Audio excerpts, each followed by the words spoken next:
Après les arrondissements 5 à Mongopuku, 4 à Luanzili et de Mvumvu, le député maire de la ville de Pointe-Noire, Jean-François Kando, a poursuivi sa tournée ce vendredi 4 septembre 2020 dans les arrondissements 6 à Ngoyo, 3 à Tchétché et 1 Emery Patrice à Lumumba. Le but de cette tournée, faire l'état des lieux, des conditions dans lesquelles travaillent les administrateurs maires entrants.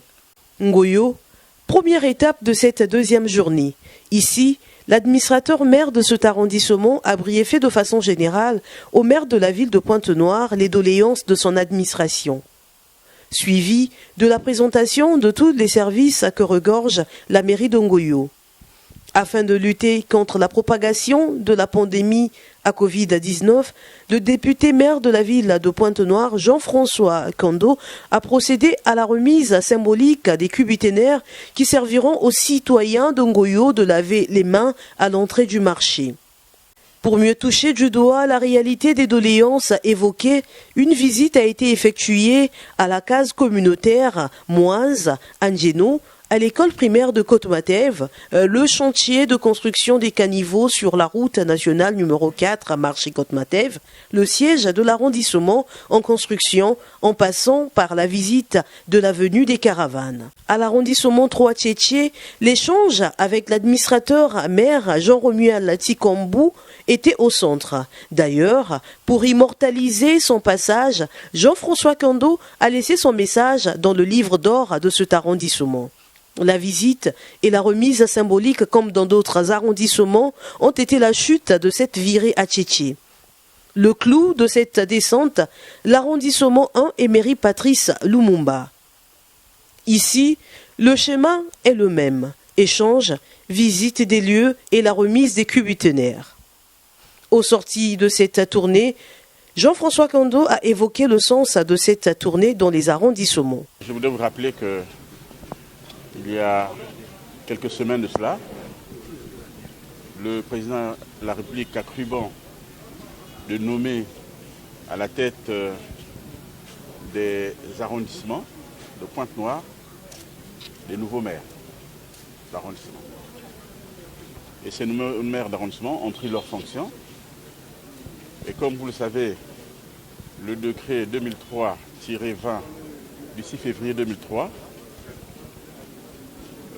détermine les rapports entre le maire et les administrateurs maires. C'est donc en considération de ce décret que le bureau exécutif du conseil départemental et municipal a cru bon de faire l'état des lieux ensemble avec les administrateurs maires entrants pour essayer de voir dans quelles conditions ces administrateurs maires travaillent. Nous avons fait donc tous les arrondissements de Pointe-Noire. L'épilogue, c'est l'arrondissement numéro 1, ici, c'est le dernier. Nous venons de constater que la plupart, presque tous les arrondissements, n'ont pas des conditions de travail requises. Les bureaux sont vétustes. Il y a des problèmes d'étanchéité et quand il pleut, les bureaux sont inondés. Il y a pas mal de problèmes comme ça qui peuvent gêner le rendement des maires et de leurs collaborateurs. Les maires d'arrondissement n'ayant pas de budget, ils ne vivent que grâce aux subsides provenant du budget municipal. Nous sommes donc venus voir avec eux dans quelle mesure nous pouvons commencer à solutionner ces problèmes-là pour que les conditions de travail dans les arrondissements soient améliorées. Et c'est donc le sens que nous donnons à la tournée que nous avons faite que nous avons commencé depuis hier et qui se termine maintenant au niveau de l'arrondissement 1. Nous sommes dans la phase de préparation du budget 2021 et nous venons là d'avoir une série d'informations qui vont nous aider à regarder comment nous pouvons réinvestir dans ces attributs de l'État. Parce qu'il s'agit de cela. Les mairies d'arrondissement sont, on va dire, des biens publics. Et ce bien public mérite d'être entretenu. Et pour qu'il soit entretenu, il faut que, dans le contexte d'aujourd'hui, qu'il soit pris dans le cadre du budget de la collectivité locale qui est la mairie, et que ces budgets puissent servir à améliorer les conditions de vie. Nous allons commencer, parce que comme vous le savez, nous sommes dans une situation de crise globale. Nous ne pouvons pas prétendre que nous avons les moyens adéquats pour régler tous ces problèmes-là par un coup de baguette magique.